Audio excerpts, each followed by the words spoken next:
Okay, the word inverse, you don't want to get it mixed up with the other things. Part of the problem people have is we're looking at reciprocals of functions.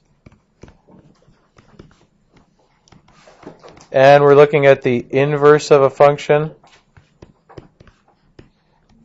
And we're actually also looking at absolute value of functions. Most people by the end of this are fine with what those three are, but they get them mixed up sometimes.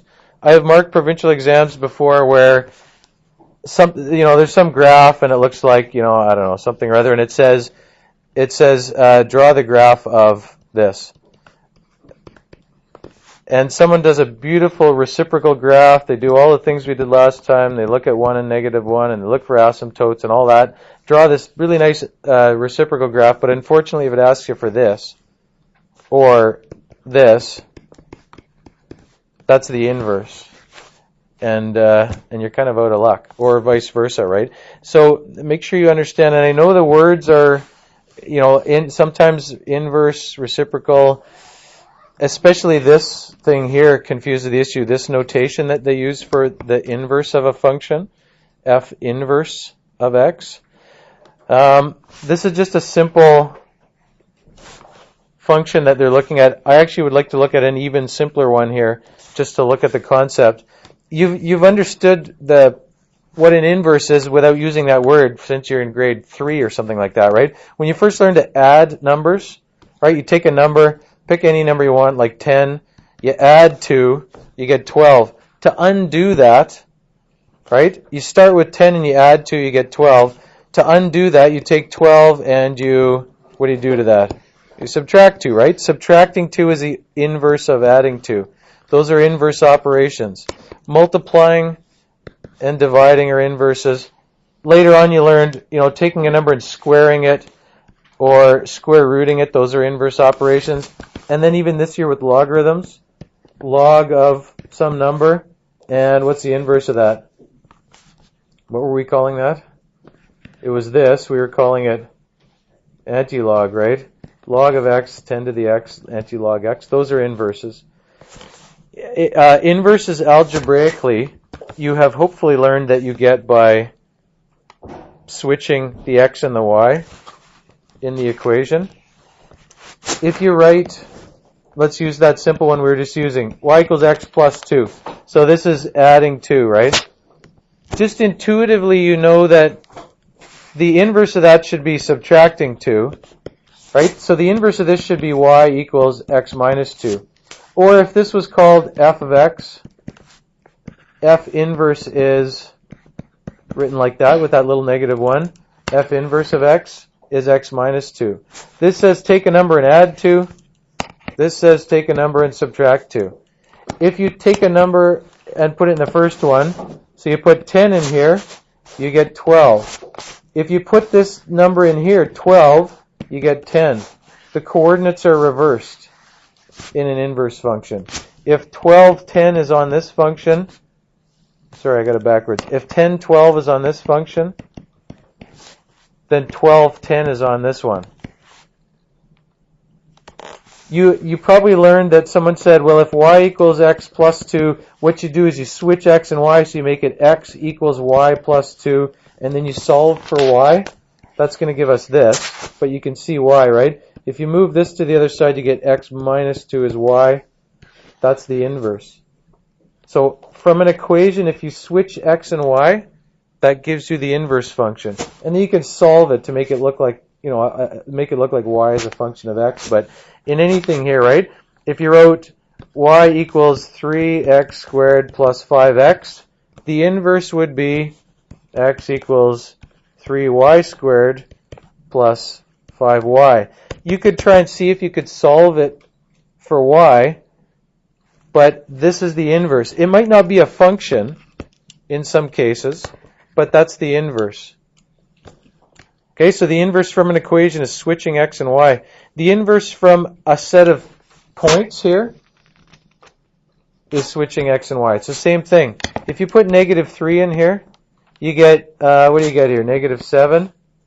If you put -2 in, you get, what do you get there? -4. So this is going to continue like this, I'm assuming. Okay, the pattern jumps a 3 every time. if you do the inverse of that, if you do the inverse of this, the inverse is going to be x equals 3y plus 2. You could solve that. Some people are good at just writing the inverse intuitively by looking at the operations involved here. This involves multiplying by 3 and then adding 2. So multiplying by 3 and then adding 2, that's going this way. If I want to undo those things, you got to subtract 2 and then divide by 3. So the inverse of this is going to be minus 2 divided by 3. You can convince yourself of that by just solving this for y. Right? The inverse of this is just the inverse operations in the reverse order. But you can convince yourself of that by isolating this, right? Moving the 2 over here, x minus 2, and then dividing by 3. Right? That's all it is. If you use that to come up with these points now, so if you start with negative 7, you get minus 9 divided by that is negative 3. That is the reverse of this.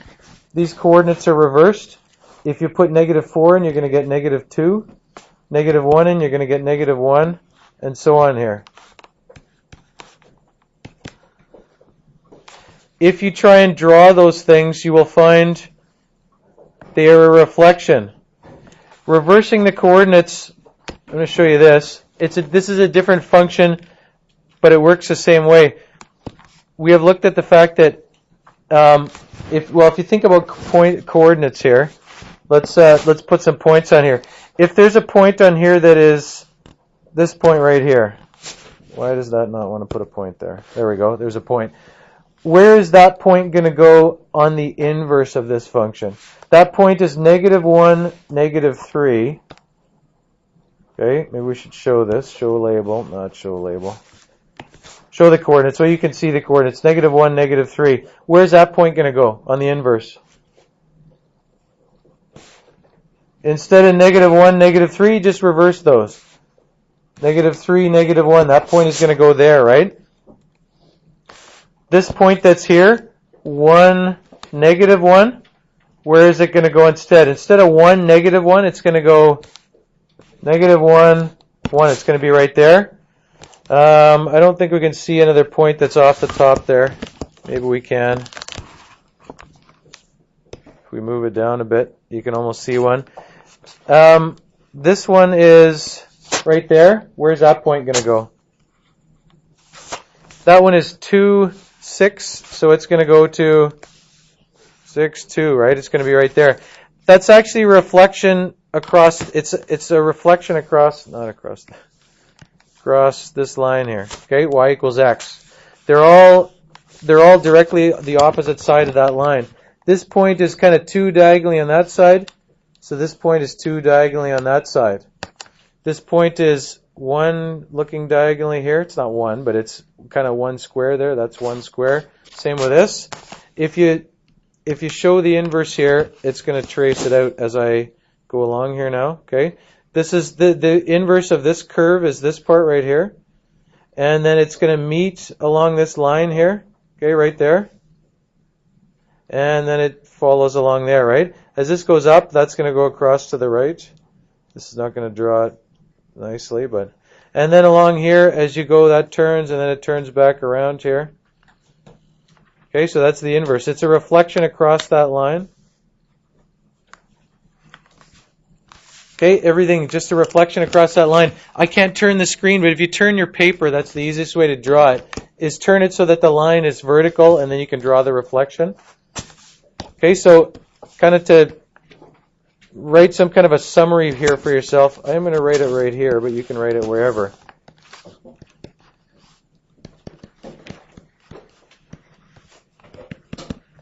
Okay, the inverse of something is from a graph. It's a reflection in y equals x. If you have the equation, it's switch x and y. And solve for y if you want, right? From a table or set of points, it is same thing, right? Switch x and y coordinates, right? This is it for, I mean, that's the concept. I can give you all kinds of crazy different things, and we can make it hard different ways, but those are the concepts to know for inverse, all right? You need to work through some of these questions on here.